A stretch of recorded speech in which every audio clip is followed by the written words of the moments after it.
ముందుగా అనంతగిరి ఛానల్కు స్వాగతం. ఇప్పుడు రాష్ట్ర వ్యాప్తంగా ఎక్కడ చూసినా మున్సిపల్ ఎన్నికల వేడి మనకు కనిపిస్తుంది. ముఖ్యంగా వికారాబాద్ జిల్లా కేంద్రంలో వికారాబాద్ మున్సిపాలిటీలో రాజకీయం రసవత్తంగా మారింది. ఇందుకు ప్రధాన కారణం తెలంగాణ రాష్ట్ర స్పీకర్ గడ్డం ప్రసాద్ కుమార్ గారి కూతురు అనన్య బరిలో ఉండడమే ఈ ఎన్నికలకు ఒక ప్రాధాన్యత అనేది సంతరించుకుంది. ఈ క్రమంలోనే ఇప్పుడు మనతోని కాంగ్రెస్ చైర్పర్సన్ అభ్యర్థి తెలంగాణ రాష్ట్ర స్పీకర్ గడ్డం ప్రసాద్ కుమార్ గారి కూతురు గడ్డం అనన్య గారు మనతో ఉన్నారు. వారితోనే ప్రస్తుత రాజకీయ అంశాలు కానీ ప్రచారాలకు సంబంధించిన అంశాలు కానీ భవిష్యత్తులో చైర్పర్సన్ అయిన తర్వాత ఎలాంటి అభివృద్ధి కార్యక్రమాలు చేస్తారనే విషయాలను తెలుసుకునే ప్రయత్నం చేద్దాం. నమస్కారం అమ్మ. నమస్తే అన్న. ఈ వికారాబాద్ ప్రాంత ప్రజలకు మీరు ప్రత్యేకంగా సో అని చెప్పుకోవాల్సిన అవసరం లేకుండా మీ నాన్నగారు తెలంగాణ రాష్ట్ర స్పీకర్ గడ్డం ప్రసాద్ కుమార్ కూతురుగా మిమ్మల్ని అందరినీ గుర్తుపడతారు. స్పెషల్గా మీ ఇంట్రడక్షన్ అనేది ఈ ప్రాంత ప్రజలకు అవసరం లేదని అనుకుంటున్నా. ఎందుకంటే గతంలో నాన్నగారు అసెంబ్లీ ఎన్నికల సమయంలో మీరు గ్రామాన ప్రచారాలు చేశారు. ఇప్పుడు ఆ ప్రచారానికి ఈ ప్రచారానికి ఎలాంటి తేడా ఉంటుంది అనుకుంటున్నాను? 2018లో నాకు ఈ ఆలోచన వచ్చిందన్న. సో చిన్నప్పటి నుంచి చూసుకుంటూ పెరిగినా కాబట్టి 5 years ఉన్నప్పటి నుంచి బేబీ ఉన్నప్పటి నుంచి చూసుకుంటూ పెరిగినా కాబట్టి నాకు చాలా ఇష్టం అభివృద్ధి చేయడం కానీ మనుషులతో మాట్లాడడం కానీ ఆ ప్రేమ ఆప్యాయత అదంతా చాలా ఇష్టం. అందుకే నేను రాజకీయాలలో రీసెంట్గా చూసినట్లయితే నాన్నగారి ఎమ్మెల్యే ఎన్నికల్లో కూడా మీరు ప్రచారం వెళ్ళారు, గ్రామ స్థాయిలో ఎక్కువ శాతం. అప్పుడు ప్రచారానికి ఇప్పుడు ప్రచారానికి ఏం తేడా?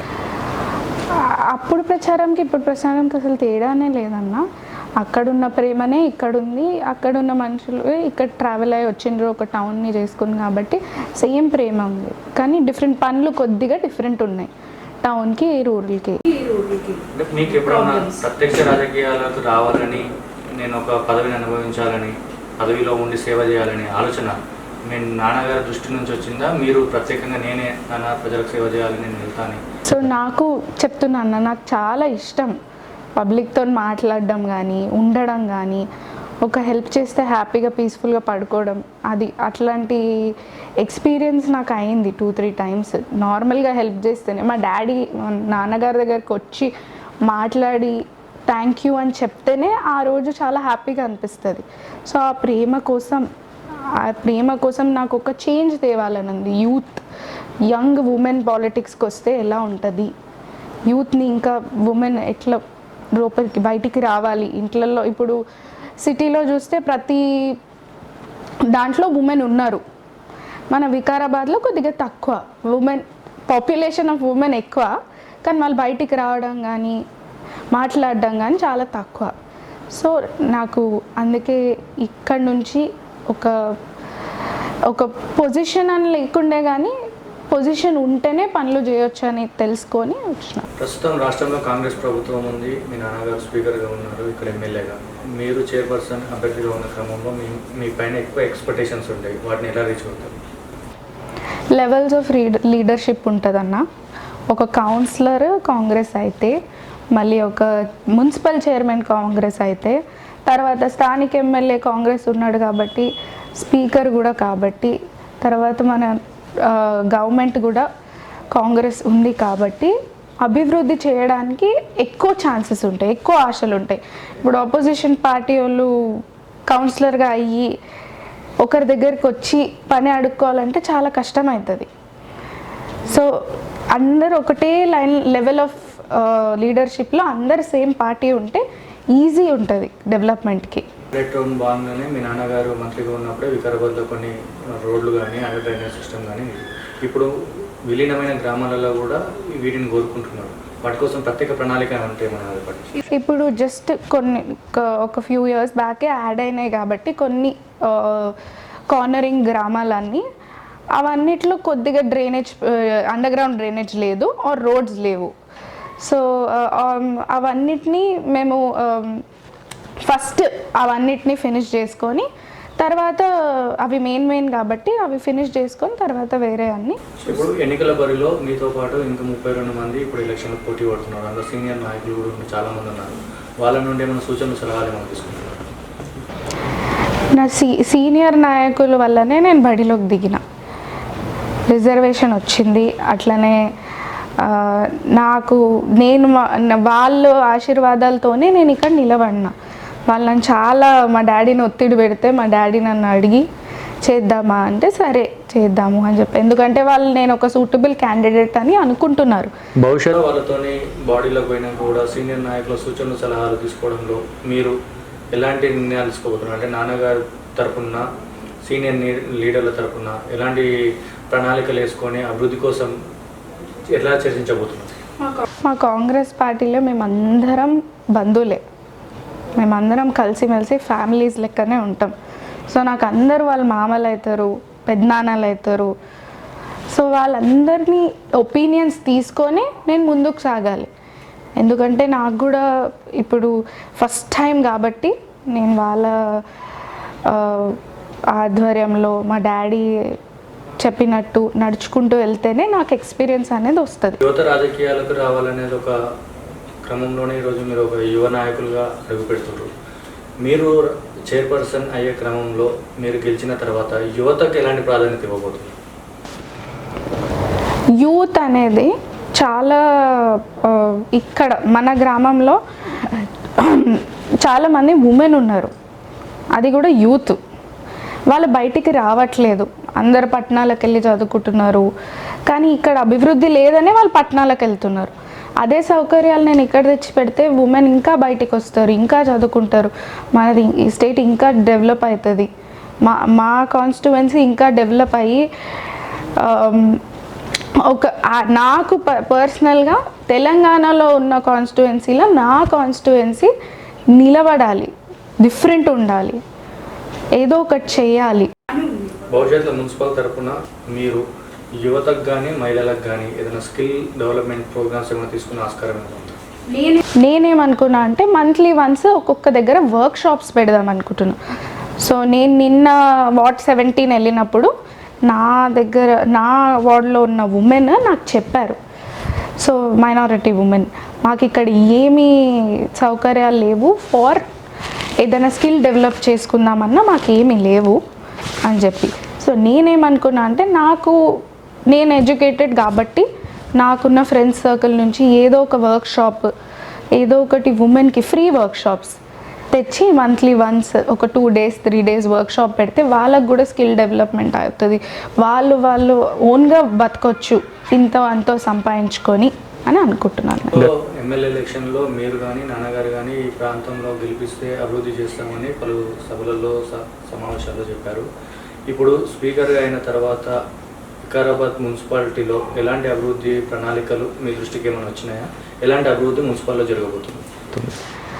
సో మున్సిపల్లో అయితే ఫస్ట్ మెయిన్ యాక్సిడెంట్స్ అవుతున్నాయి కాబట్టి అక్కడిక్కడ పెద్ద పెద్ద లారీలు బండ్లతోని ఒక రింగ్ రోడ్ అనేది మా నాయన అప్పుడు మినిస్టర్ ఉన్నప్పుడే ఒక రింగ్ రోడ్ అనేది శాంక్షన్ తెచ్చుకున్నాడు. కానీ దాని తర్వాత ఇంకా ఎవరు మాట్లాడలేదు, తెలియదు. సో ఇప్పుడు మళ్ళీ శాంక్షన్ అయింది, 10 kilometers రింగ్ రోడ్ ఉంటుంది. సో మన పట్నం లోపలికి, వికారాబాద్ పట్నం లోపలికి ఎవరు పెద్ద పెద్ద లారీలు వేసుకొని వచ్చి పోరు, అందుకే అదొకటి. తర్వాత మళ్ళా ఈకో టూరిజం కోసం 900 crores శాంక్షన్ చేస్తున్నాం. ప్రధానంగా వికారాబాద్లో బ్రిడ్జ్ సమస్యలు కూడా ఉన్నాయి, రైల్వే ట్రాక్లు ఎక్కడ, అట్లా ఆ బ్రిడ్జ్లకు సంబంధించిన ప్రపోజల్స్ ఏమైనా? రామయ్యగూడ, అనంతగిరిపల్లి, మళ్ళా గంగారం ఇవన్నిటి దగ్గర అండర్ గ్రౌండ్ అన్న పబ్లిక్ చాయిస్ని బట్టి, ఇంజనీర్ని బట్టి under ground over bridge decide అవుతాం. ఇప్పుడు చిన్న వయసురాలుగా ఉన్నారు, ఆమెకు రాజకీయ అనుభవం లేదని కొన్ని విమర్శలు కూడా వచ్చే అవకాశాలు ఉన్నాయి. అలాంటి విమర్శలు ఎలా తిరుగుతుంది? చిన్నప్పటి నుంచి చూస్తున్న రాజకీయం అన్న ఇది. రాజకీయం అంటే పుట్టినప్పటి నుంచి మా డాడీ చిన్న చిన్న పోస్టుల నుంచి ఇక్కడి వరకు ఒక స్పీకర్ స్థానంలో నిల్చున్నాడు. అది నేను చిన్నప్పటి నుంచి మనుషులను చూసి మాట్లాడి తెలుసుకొని ఆ ప్రేమ ఆప్యాయత అవన్నీ నాకు అనుభవం ఉంది. అయినా రాజకీయం అంటే రోజు రోజు ఏదో ఒక కొత్తది నేర్చుకుంటూ ఉండాలి. అండ్ ఇప్పుడు మాలాంటి యూత్ వస్తే మేము కూడా కొత్త ఇంట్రడ్యూస్ చేస్తాం, మాకు కూడా తెలుస్తుంది కొన్ని. సో ఎందుకంటే యూత్కి ఏం కావాలో కూడా తెలుస్తుంది. సో అట్లా ప్రధానంగా ఇప్పుడు రేపు అనన్య చైర్పర్సన్ అయిన క్రమంలో కాంగ్రెస్ పార్టీ తరఫున సీనియర్ నాయకుల ఒపీనియన్ తీసుకోబోతుందా, మీ తండ్రి గారి ఆలోచన ప్రకారం నడవబోతుందా? మా సీనియర్ నాయకులు కానీ మా తండ్రి గారు కానీ ఒకటే డెసిషన్, వాళ్ళందరూ డిసైడ్ అయ్యే మాట్లాడతారు. మేము ఏదన్నా కలిసిమెలిసి కలిసికట్టుగా ఉంటాం. కాంగ్రెస్ పార్టీ అనేదే అది. ఇప్పుడు ప్రచారంలో పోయిన క్రమంలో స్థానిక నాయకులు కానీ ప్రజలు కానీ వాళ్ళు ఇస్తున్న రెస్పాన్స్ ఎట్లా అనిపిస్తుంది? నేనైతే చాలా హ్యాపీగా ఉన్నా. పబ్లిక్ని చూసి, రోడ్లు అవి ఇవి చూసి చాలా డిసప్పాయింటెడ్ ఉన్నా. లాస్ట్ ఫ్యూ ఇయర్స్లో ఏమైందో ఏం కాలేదో మేము గవర్నమెంట్లో లేం కాబట్టి మాకు తెలీదు. ఉన్న 2 years నుంచి కొద్దిగా అన్ని చిన్న చిన్న పనులు గౌరవనీయులు రేవంత్ రెడ్డి గారు చేసుకుంటూ వస్తున్నారు. కానీ ఇప్పుడు ఈ 6 months లోపల ఏవైతే మేము వేరే ప్రామిసెస్ చేసినామో 2500 ప్రతి ఇంటి మహిళకి ఇవ్వడం, మళ్ళీ 18 years నిండిన ఉమెన్ అందరికీ ఒక స్కూటీ ఇప్పించడం, మళ్ళీ కొత్త పెన్షన్లు, పాత పెన్షన్లు ఆల్రెడీ అయిపోయినాయి, ఇప్పుడు కొత్త పెన్షన్లు యాడ్ చేసి అన్నీ మళ్ళీ స్టార్ట్ అవుతాయి.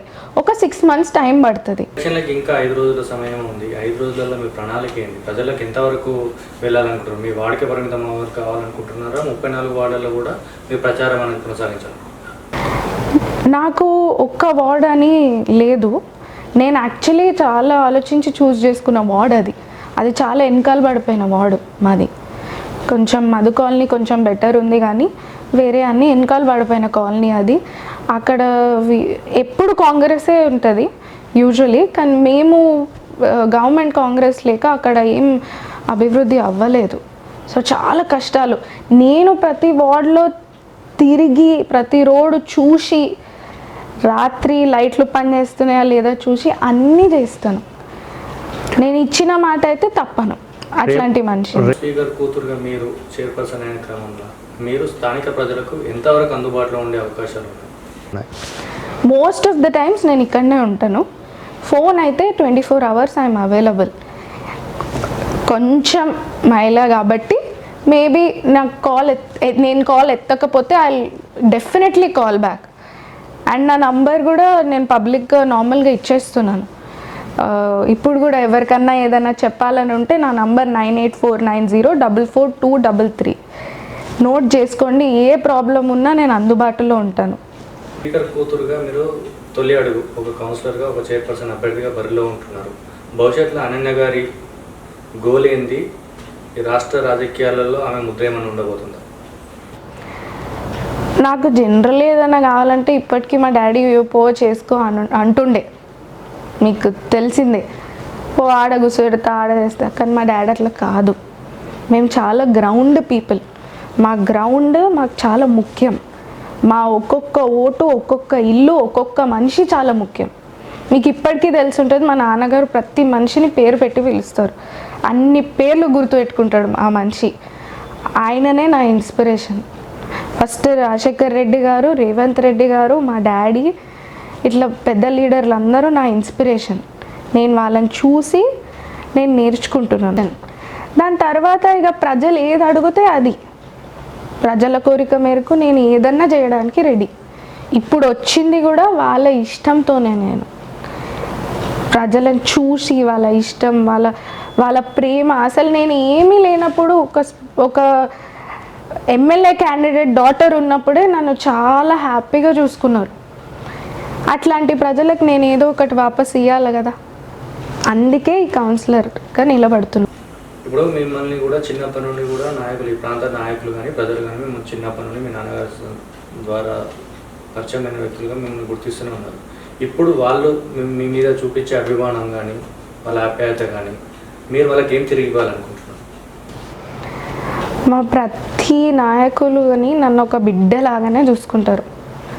వాళ్ళకి నేను ఒకటే ఇస్తా. వాళ్ళు నిలబడ్డ ప్రతి వార్డులో, వాళ్ళు రెస్పాన్సిబుల్ అయిన ప్రతి వార్డులో ఏ చిన్న ప్రాబ్లం ఉన్నా నేను ప్రతీది తీర్చిదిద్దుతానని చెప్తున్నా. మున్సిపల్ చైర్పర్సన్ అభ్యర్థిగా మీరు ఎంపికైన క్రమంలో 100 రోజుల ప్రణాళికగా ఏమన్నా 100 రోజులలో ఈ పనులు చేయాలని ఏమన్నా అనుకుంటున్నారు? ఇప్పుడు మన వికారాబాద్ ప్రజల ఆశీర్వాదాలతో నేను ఒకవేళ మున్సిపల్ చైర్మన్ అయితే ఫస్ట్ నా కౌన్సిలర్లు, మళ్ళీ నా సీనియర్ లీడర్లందరినీ కూర్చొని వాళ్ళతో డిస్కషన్ చేసి ఒక మెగా మాస్టర్ ప్లాన్తో నేను ఒక అభివృద్ధి ప్లాన్ వేసుకొని, ఎందుకంటే ఉట్టిగా అభివృద్ధి చేస్తామంటే అయిపోదు. సో ప్రతి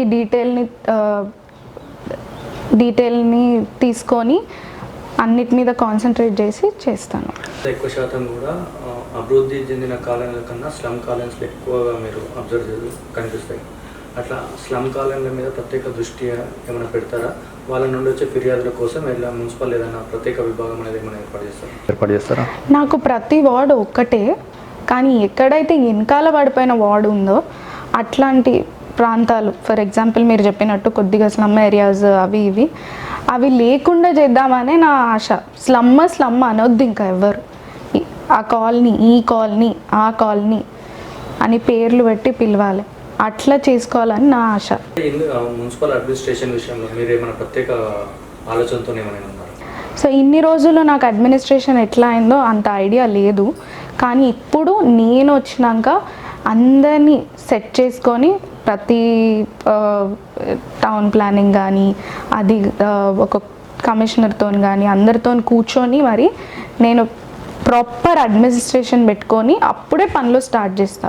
ఎందుకంటే ప్రజలకి ఏదైనా అందుబాటు నేను లేకపోయినా, లేకపోతే ఎవరన్నా అందుబాటు లేదు, సడన్గా అడ్మినిస్ట్రేషన్లో వచ్చి నేను చెప్పినాక కూడా అడ్మినిస్ట్రేషన్లో పనులు ఆగిపోతే అది నా మీదకే వస్తుంది. సో నేను అన్ని కింద నుంచి పైనకి అన్నీ సెట్ చేసుకొని హెల్ప్ చేస్తాను ప్రజలకి.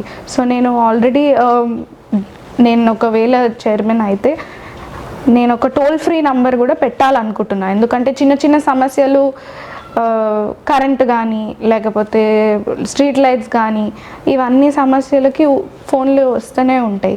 సో ఇట్లాంటి సమస్యలకి ఒక toll free number and immediate action టీమ్ని పెట్టుకోవాలనుకుంటున్నాను నేను. ఒక యూత్ ఇమ్మీడియట్ యాక్షన్ టీమ్ని పెట్టుకోవాలనుకుంటున్నాను నేను. అనన్యకి స్పీకర్ గారు కూతురు అని ఓటు వేయకండి. అనన్య ఒక మహిళ, చదువుకున్న దాన్ని అవన్నీ వదిలేసి నాకు ఇక్కడ వచ్చి అభివృద్ధి చేయాలని ఉంది. ఆడోళ్ళని ఒక ఇల్లు నడుస్తుందంటే అదొక మహిళ మీదనే, ఆడోళ్ళ మీదనే నడుస్తుంది. అంటే మీరు బాయ్స్ అందరు బయటికి పోయి వస్తారు, కానీ ఆడోళ్ళు ఇంట్లో ఉండి ఆ నీళ్ళ సమస్య కానీ, వాళ్ళకి ఆ డ్రైనేజ్ సమస్య కానీ, లైట్ కానీ ఏదన్నా ఆడోళ్ళ మీదనే నడుస్తుంది ఇల్లు. నాకు ఆ లోపం నా లైఫ్లో ఉంది కాబట్టి నేను బయటికి వచ్చి నా తల్లుల కన్నా బిడ్డల కన్నా హెల్ప్ చేయాలనుకుంటున్నా. సో వాళ్ళకేం ప్రాబ్లమ్స్ ఉన్నాయి ఇప్పుడు చెప్పుకోగలుగుతారు, వాళ్ళ హస్బెండ్కో బ్రదర్కో అన్నకో తమ్ముడికో ఎవరికో చెప్పుకొని పంపిస్తారు డాడీ దగ్గరికి. అట్లా కాకుండా నా దగ్గరికి డైరెక్ట్ ఉమెన్ వచ్చి మాట్లాడే ఒక ఫెసిలిటీ ఉంటుంది, నన్ను పట్టుకొని అడిగే ఒక ఫెసిలిటీ ఉంటుంది. అదొకటి. మళ్ళీ మా స్థానిక ఎమ్మెల్యే గారు మా నాన్నగారు కాబట్టి ఆయన నేను గట్టిగా అడిగే ఫెసిలిటీ ఉంటుంది. ఆయన నేను అడగొచ్చు కూర్చొని. మాకు టైము ఏముండదు కదా, ఉండేదో ఒక ఇంట్లో ఎందుకు చేయలేవు ఏం చేయలేవు అని నేను వెనకాల వాడవచ్చు. సో నాకు ఇచ్చిన మాట అయితే మా నాయన దాటాడు.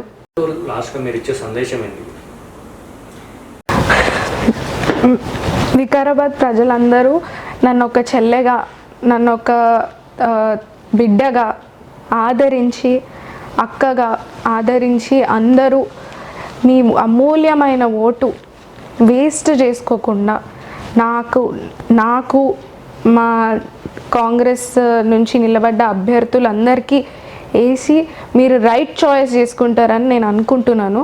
ఎందుకంటే మనకు అభివృద్ధి ఇంపార్టెంట్, ఈ పార్టీ ఆ పార్టీ కాదు, మనకు అభివృద్ధి ఇంపార్టెంట్. హై లెవెల్ నుంచి నేను కొట్లాడి మనకు నిధులు ఎక్కువ తీసుకొస్తా. ఎస్పెషలీ ఎక్కడైతే వెనుకబడిపోయిన గ్రామాలు ఉన్నాయో వాళ్ళందరికీ నేను ఏదన్నా ఇంటి నుంచి డీటెయిల్స్ తీసుకొని సమస్యలు ఏదన్నా కానీ, వాటర్ ప్రాబ్లం అయితే అది నేను ఒక సర్వే చేయించి మరి మనము ఎక్కడ వాటర్ ఎక్కువ వస్తుంది, ఎక్కడి నుంచి ఎక్కడ పంపించవచ్చు అన్ని డీటెయిల్స్ తీసుకొని మరీ చేస్తాను. ఎస్పెషలీ మహిళలకి వాళ్ళకి గుర్తింపు, వాళ్ళు అడిగింది వాళ్ళకు ఒక చిన్న వర్క్షాప్స్ పెట్టించి కానీ ఏదైనా ప్రోగ్రామ్స్ ఎవ్రీ మంత్ ప్లాన్ చేస్తాను నేను. మీరందరూ ఆలోచించి కరెక్ట్ నిర్ణయం తీసుకొని నన్ను గెలిపిస్తారని నేను అనుకుంటున్నాను. ఎందుకంటే నేను ఫస్ట్ టైం ఈ అడుగు వేస్తున్నాను. మీ అందరి ఆశీర్వాదాలతోనే ఇన్ని రోజులు మా నాయన ఇక్కడి వరకు వచ్చిండు. మా నాయన ఇక్కడి వరకు తెచ్చిన మీరు నన్ను కూడా వెల్కమ్ చేస్తారు, దగ్గర తీసుకుంటారు అని నేను అనుకుంటున్నాను. ఎందుకంటే నేను ఎక్కడన్నా పోయి చదువుకోవచ్చు, హైయర్ స్టడీస్ చేయొచ్చు, అది ఇది చేయొచ్చు, కానీ నేను నా ప్రజలు, మా డాడీకి ఇంత ప్రేమ చూపించిన ప్రజలకి నేను కూడా ఉండాలి. ఎవరైతే మాట్లాడుకోలేకపోతున్నారో అట్లాంటి వాళ్ళ కోసం అందుబాటులో నేను ఉండాలి అని చెప్పి ఈ స్టెప్ తీసుకోవడం జరిగింది. నాకు గ్రౌండ్ లెవెల్ నుంచి అన్నీ తెలుసుకోవాలని ఒక ఆశ. ప్రతి ఓటర్కి నాతో మాట్లాడే ఆపర్చునిటీ, వాళ్ళ బాధలు చెప్పుకునే ఆపర్చునిటీ. మా వార్డులో కానీ ఏ వార్డులో కానీ 2-3 ఆడవాళ్ళు ఉంటారు, వాళ్ళు గట్టిగా అరుస్తారు, అయినా నాకు బాధ లేదు. చాలా హ్యాపీగా అనిపిస్తుంది వాళ్ళు అట్లా అరిచి చెప్పినప్పుడు. ఎందుకంటే వాళ్ళు వాళ్ళ రైట్స్ అడుక్కుంటున్నారు. ఇన్ని రోజులు వాళ్ళు చెప్పుకోలేని బాధ మనకి చెప్పుకుంటున్నారు. అది నేను ఒక స్థానిక ఎమ్మెల్యే బిడ్డగా కాదు, ఒక స్పీకర్ బిడ్డగా కాదు, నేను కౌన్సిలర్ అభ్యర్థిగా అవన్నీ తెలుసుకోవాలనుకుంటున్నాను. మీ అందరి ఆశీర్వాదాలతోని నేను ఒక చైర్మన్ అయితే నేను ఎట్లా వికారాబాద్ని తెలంగాణలోనే మంచి నీట్ కాన్స్టిట్యువెన్సీ, హ్యాపీగా శానిటైజ్డ్ ఒక మోడర్న్ కాన్స్టిట్యువెన్సీ లాగా చేసుకోవాలని నా ఆశ. వెనకాల పడిపోయిన మా కొత్త గ్రామాలు కానీ, ఇప్పుడు నేను మున్సిపాలిటీ మీద ఎంత కాన్సన్ట్రేట్ చేస్తానో, నాకు ఎక్కడన్నా మా డాడీ అందుబాటులో లేకపోతే రూరల్ కూడా నాకు అంతే ఇంపార్టెంట్. ఎందుకంటే వాళ్ళు కూడా మా ప్రజలే. సో ఎవరికన్నా నేను ఎప్పుడన్నా అందుబాటులో ఉంటాను. ప్లీజ్ మీరు అందరు ఆలోచించి చేయి గుర్తుకు ఓటేసి నన్ను ఆశీర్వదిస్తారని నేను కోరుకుంటున్నాను. Thank you.